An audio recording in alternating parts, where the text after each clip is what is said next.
And now in the Baltic Sea, a hub of global trade and communication has become the center of a growing mystery.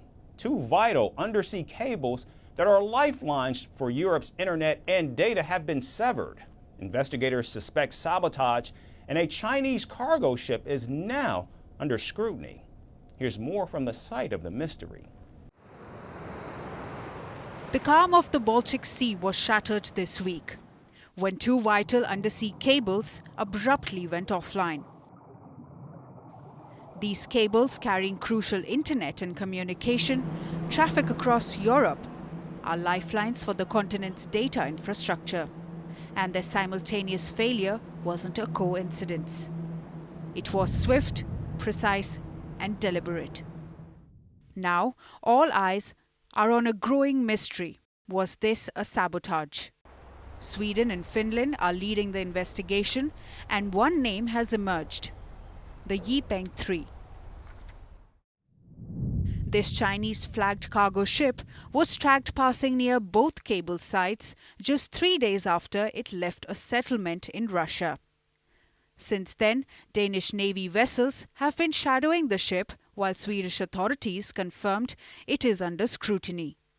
There is an inquiry going on right now by the Swedish police authorities, and they're investigating this as an act of possible sabotage, but I can't speculate in specific vessels that could be involved at this stage.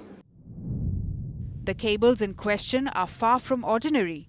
One stretches a staggering 1,170 kilometers, connecting Finland to Germany, while the other links Sweden to Lithuania. These underwater arteries are vital to Europe's digital connectivity. Repairing them will take weeks, but the bigger question is who severed them and why. This is a very serious matter, that the communication cable between Sweden and Lithuania is affected, and I think there's a possibility that they can mend the cable as such. Denmark's defense minister minced no words when addressing the incident. Danish authorities are following the development closely, he said, signaling the gravity of the situation.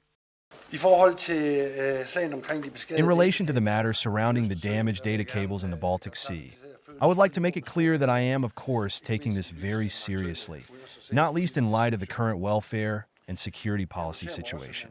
I also note that both the German and Swedish sides have publicly said that they suspect that there may be sabotage. And in that case, it is, of course, very worrying. I can also say that the relevant Danish authorities are following the development closely. Germany's defense minister, Boris Pistorius, echoed these concerns, describing the cable breaks as a potential hybrid action. I don't like to believe in the version that these were anchors that accidentally caused, how shall I put it, damage above these cables. So we have to conclude, without knowing exactly who did it, that it was a hybrid action. And we also have to assume, without knowing it, of course, that it is sabotage.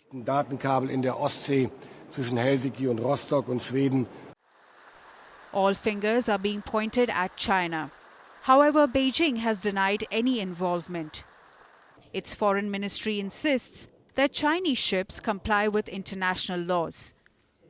Meanwhile, Russia, often accused in cases of infrastructure sabotage, dismissed allegations of involvement as laughable and absurd.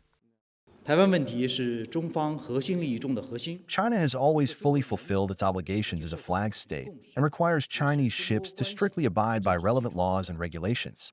We also attach great importance to the safety of submarine infrastructure and actively promote the construction and protection of global information infrastructure, such as submarine cables, with the international community.